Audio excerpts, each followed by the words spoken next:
frustrating, huh?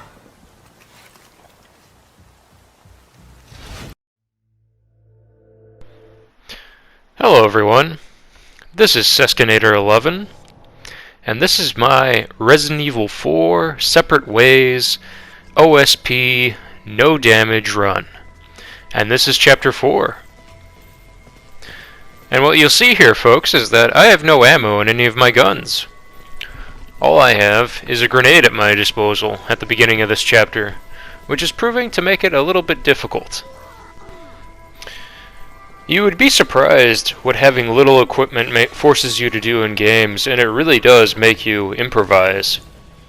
This is what happened to me here, and I know I had to improvise a lot when it came to Leon's campaign as well. So immediately I run into this room, I watch out for the dude who's down there, who's wielding, I believe it's one of those maces, and you'll see him just doing a little spinny dance around there, like he's breakdancing, spinning around on his foot.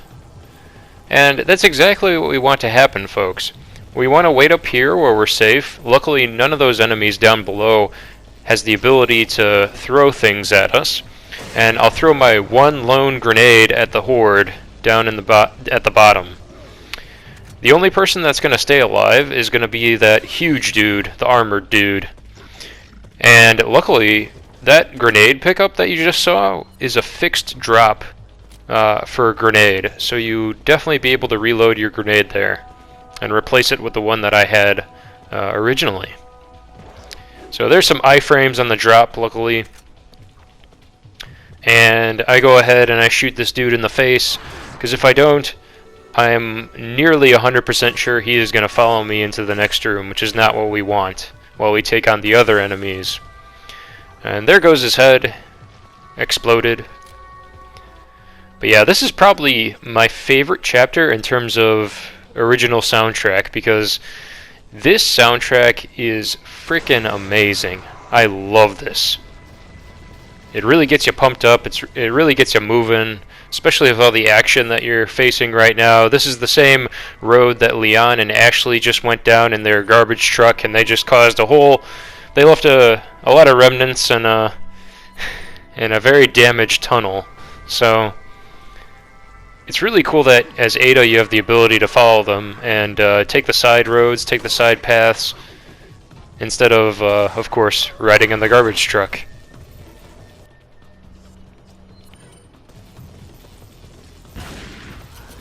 So now I'm in this room, there's a bunch of enemies around me. I'm using my shotgun right now because I really want to capitalize on the handgun ammo. And the reason for that is because there is a crossbow wielding enemy in the next room, and if I don't use the handgun on him to knock him over, he is guaranteed to hit you as soon as you grapple up to the balcony that he's on. So I had to plan everything accordingly, and luckily I got some shotgun shells there. I think that was not a fixed drop. You either get shotgun shells, handgun ammo, or you get some coins there. So sometimes you get good RNG, sometimes you don't. And there's a wonderful flash grenade.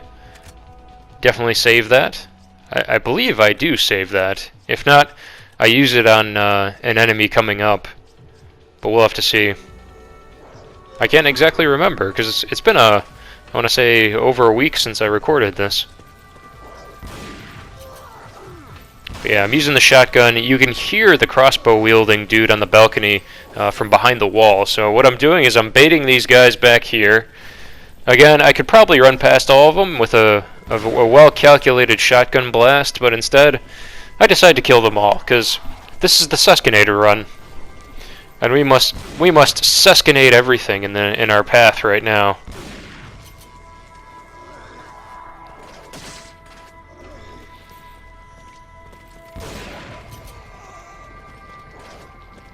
So there I go, going for the headshots. We get the wonderful Las Plaga, and luckily I was able to headshot him in one shotgun shell, which is very RNG. And this dude scared the crap out of me. Look at that. He nearly got me just then. So I knock him on his ass. I use the knife. Keep slashing away. The knife is very powerful still, even in Ada's campaign. But be careful, because they get up very fast. And that was a mistake just then.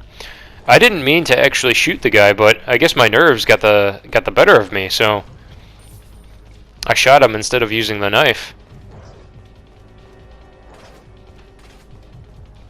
So I believe that's all the enemies in this room, except for the crossbow wielding guy up there. As you can see, he caused me more trouble than any other enemy in this corridor combined, because there is no checkpoint, folks, until you get to the next area. You have to start at the very beginning where you are by the merchant at the beginning of the chapter. So yeah, knock him down, that's very important. While he gets up, he either runs away or he'll turn around and aim at you, so be very fast. But look at him, look at what his AI doing then. Like, what the hell is he doing? He wants to do a dance for me before he fires, I guess. He wants to intimidate me with his twirls. But yeah, and now we're back to square one. I have one grenade and no ammo yet again. Oh, it's so freaking ridiculous, man. So ridiculous. I tell you, folks, it's...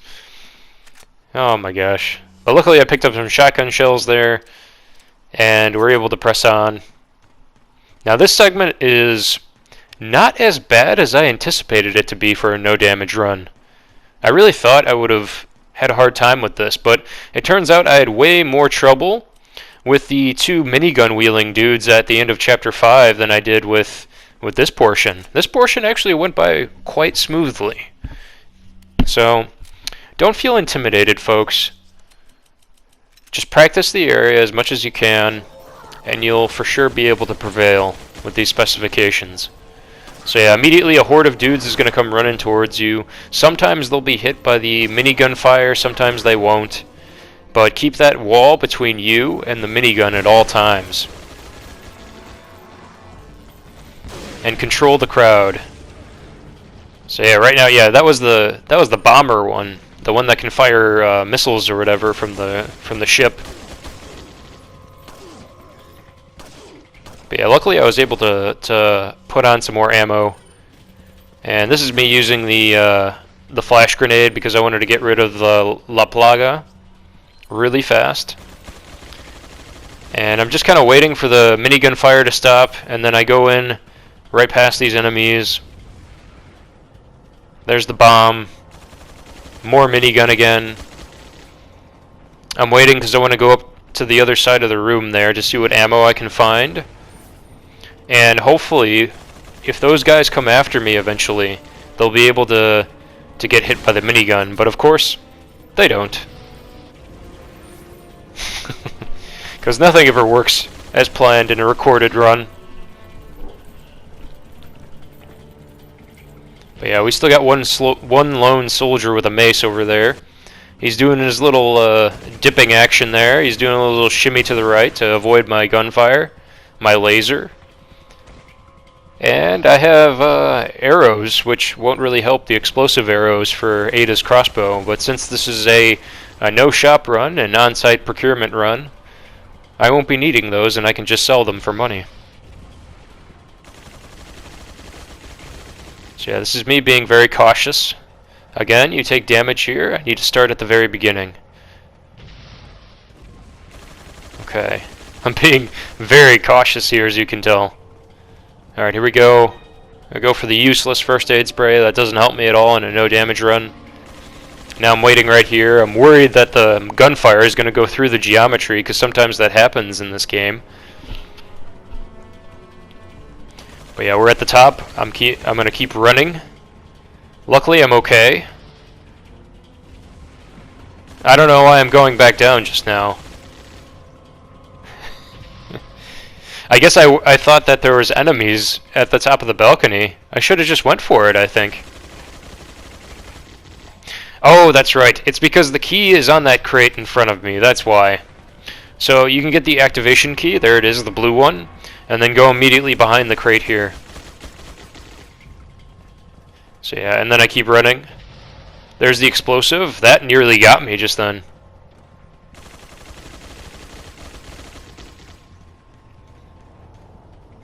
And I make a break for the gun. As soon as you get on the gun, you're pretty much invulnerable. I kept looking at my health to the right there, and I don't believe that they can hit you through this gun because you're pretty well protected. Because see, look at that. I'm clearly being shot at, but you can see Ada's health, and it's not going down at all. So there we go. The guns are taken care of. I try to take care of the pawns running around down at the bottom.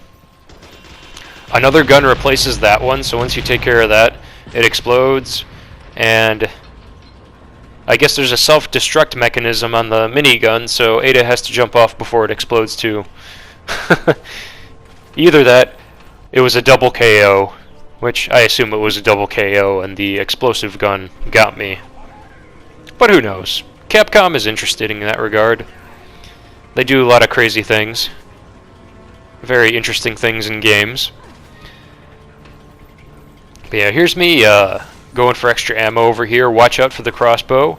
Again, there is no checkpoint yet. The checkpoint is actually after you get off the conveyor belt. The conveyor elevators, I should say, that rotate around in a circle, like a carousel.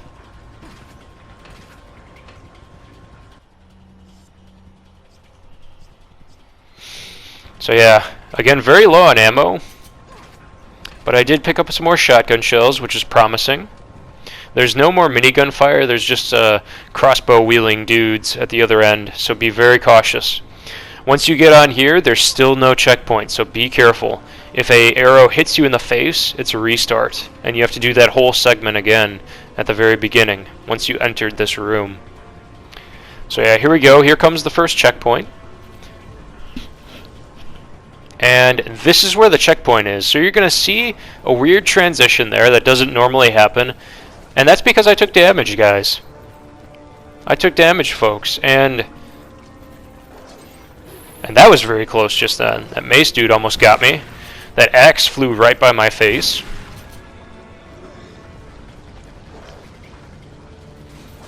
But yeah, knock him down, keep running, stay away from the crossbow bolts. It's very important.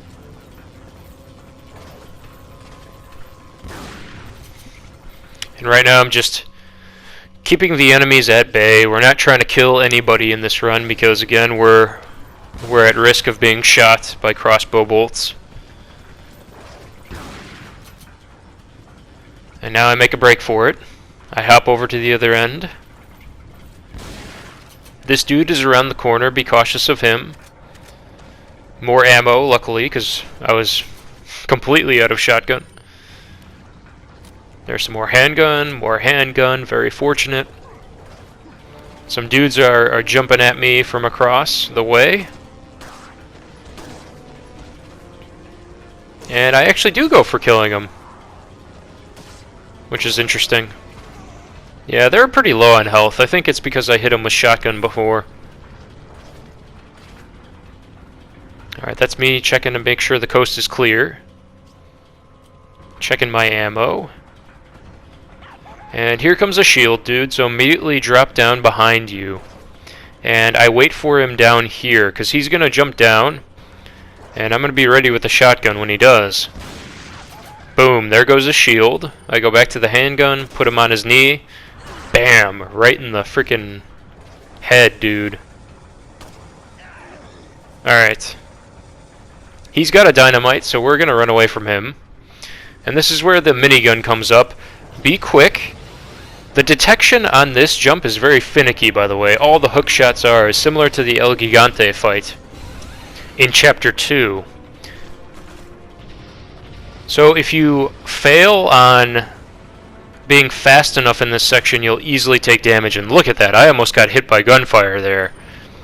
It was very close. So yeah, once we're in here, we're effectively safe yet again. And this time we've got one of the missile launchers, which will soon destroy the ship, and now a timer appears on the screen, which is plenty of time. It's plenty of time to get out of here. You know, once you kill some of the enemies, you destroy the guns, you should be all set. And that's that. You can't use it anymore. And I did not edit that pause screen out, by the way, because the timer did not match up, and I wanted it to be consistent and didn't look like I mix and matched footage. So just to improve the sake of this video and make sure that it's consistent and you can see the numericals easily, I did not take out that pause screen. So I apologize if that was disturbing you in some way. But yeah, now we head for the elevator. A lot of dudes will start to follow you, but get on off. And I believe I did this in one attempt, if I remember correctly. Ever since, once you get off that gun, I think either the checkpoint was there, or it's back at the elevator. So I wasn't sure because, again, I got this first attempt.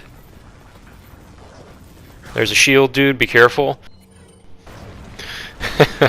And what was really funny is that the dude behind the horde up ahead threw that dynamite and destroyed that guy in front of me. I love the little charms they throw in this game. They're pretty entertaining. But yeah, folks, move on up ahead. There's one more lonely guy up in front. I hit the dynamite, but unfortunately it didn't kill him. I guess it was too far away. So I just go up and instead back kick him in the face. And once you get through that door, this sequence is pretty much done, and you're safe. There's no danger to worry about moving forward. But yeah, folks, in this little downtime here, I'm going to talk a little bit about Uncharted 4. And the reason for that, I know that it's quite a change of subject from this game, is because I've been playing Uncharted 1 Remastered, which I did play originally on the PS3, and I platinumed it. It was very enjoyable, and of course the shooting mechanics were nowhere near what they were in Uncharted 2 or Uncharted 3, because they were still being developed and still being tailored and finalized and tweaked. But anywho, Uncharted 4 compared to 1 through 3 just seemed to take a huge dark turn. And I don't know if anybody else experienced that as well or sensed that, but I certainly did. And the first indication of that was when you first booted up the game for Uncharted 4 and the menu was dead silent and you see that eerie looking skeleton pirate just captured in that cage that he was hanging in. And it's completely silent. And it goes against what Uncharted is known for, which is the music. At least one of the reasons why Uncharted is known for is because of the music and the upbeat tempo and everything. And I love that about the original 3 games. And the music was one of the best parts of the menu in that game. But the menu in Uncharted 4, it took a whole Last of Us turn to it, where it was very silent, and I assume Neil Druckmann had something to do with that, and it's been Neil Druckmannized. And Uncharted 4, even its themes throughout the game, the pacing, it just felt a lot like Last of Us, in my opinion. And it lacked the charm, it lacked a lot of the humor. The humor was still there from time to time, but it was very serious. And replaying the original one, of course remastered with better shooting techniques, which is what Bluepoint did, and I thought it was really impressive. They took the shooting mechanics and made them very similar to Uncharted 2, which was awesome, because I remember the shooting in Uncharted 1, the original on PS3, was very finicky. And that made it more challenging, too, to beat it on crushing and get the trophy for that. But anyway, I did not like what Neil Druckmann did with Uncharted 4, and you didn't see that in the original 3, because he was not the director. He was not part of that executive team that took care of that part. He was more so on the sidelines, and he didn't have much of a say into what Uncharted 1 through 3 was about. So, I don't know, maybe it's my opinion of Neil Druckmann. I'm sure there's a lot of people who adore him and love him, but I'm just not a fan of his work. I mean, I obviously enjoyed Last of Us 1, which we're going to say Last of Us 2 just does not exist. It's just not a good game, in my opinion. But anywho, I digress. So I'm running through this pit here. I'm trying to run past all the enemies. I used a flash grenade back there. And while these guys are jumping down, it's probably the opportune moment to go ahead and zip line up. And watch out for the archer guy behind me. He can easily hit you with a bow with his arrows. But yeah, I kick these guys up in front of me, and you'll see me hiding behind these boxes, and the reason for that is there's another archer across the way behind the door up ahead, which I need to get through. And this guy hit me before, and it was really frustrating because it was really close to the end. So here's me trying to aim with the shaky reticle, the realistic reticle shake. And once I hit him in the face, I kick open the door and move forward.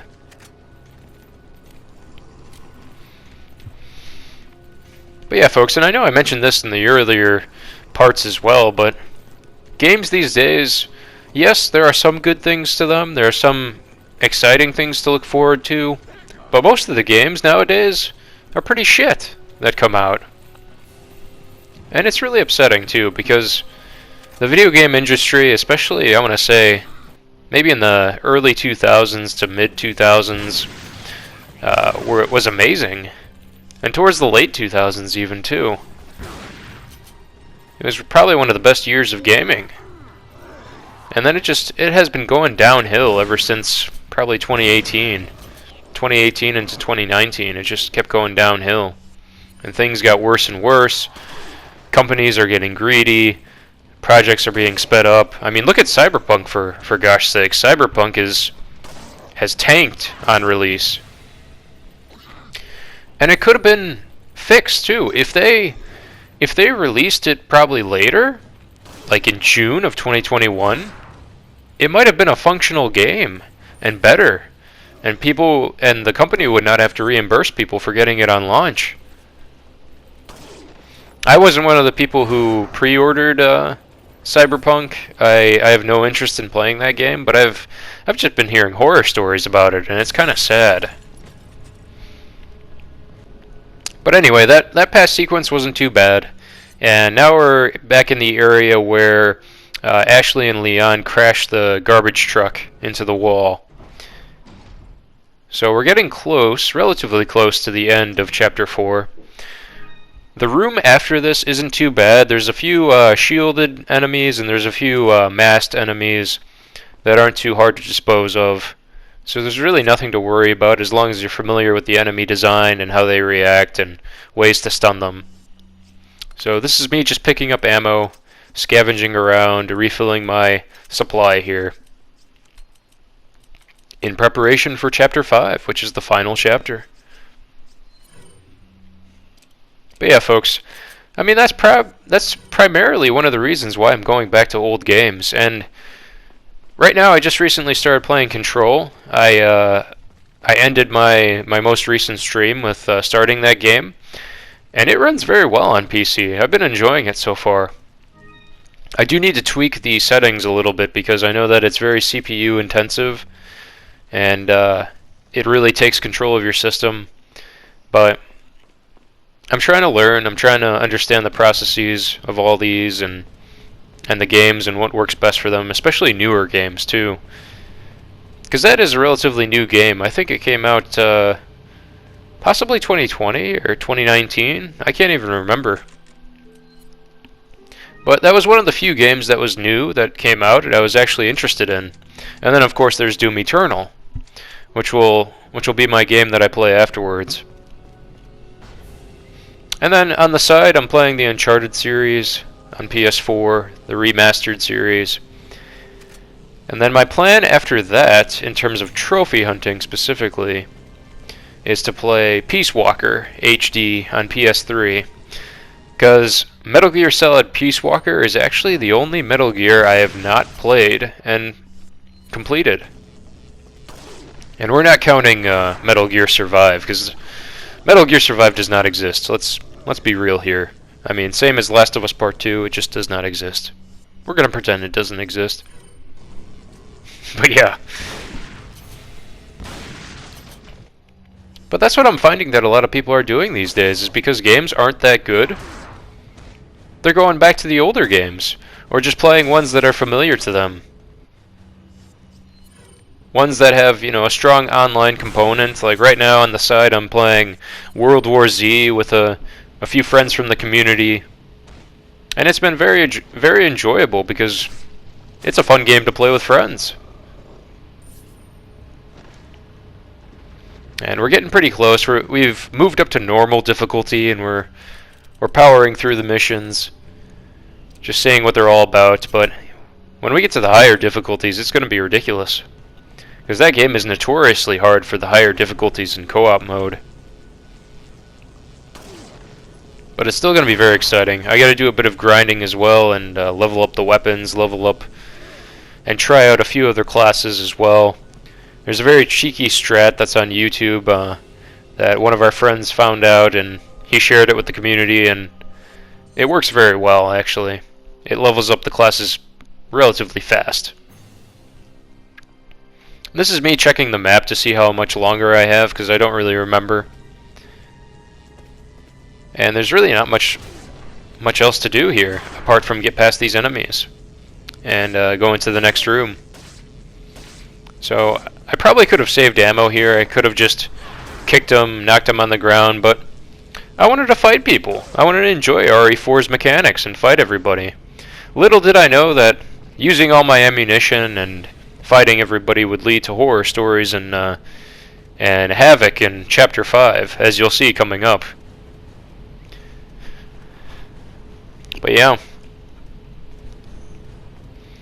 RE4 is just a masterpiece. I know a lot of people complain about the tank controls, which I don't blame them. Yeah, they're pretty outdated, but I love it. I know this game. I love it so much, and I'm so familiar with it, and it's like riding a bicycle. It's a game I've played so much since I first played it upon release, which I believe was back in 2005. When I was in high school, which is really crazy to think about. I believe it was the summer before sophomore year of my high school years. It's just amazing how much time flies. But yeah, of course he turns into a plaga, and I'm still wasting ammo on him, but at this point I can't afford to run past him without taking damage, because that passive whip attack that the Ganado does here is too dangerous. So I have no choice but to miss many bullets until I finally hit him in the head and take him out.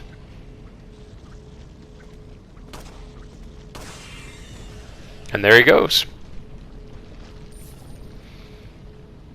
But yeah, folks, in the next video, what I'd like to talk about is, projects like these, projects that I wouldn't even dare to try, such as no damage, such as adding extra challenges to games, like what I did with previous entries in the series, like Resident Evil Remake 2, Resident Evil Remake 3, and then Super Meat Boy, of course, as well. I want to go into that and talk a little bit more about that, because the gaming generation these days are all about instant gratification, and it's not really good.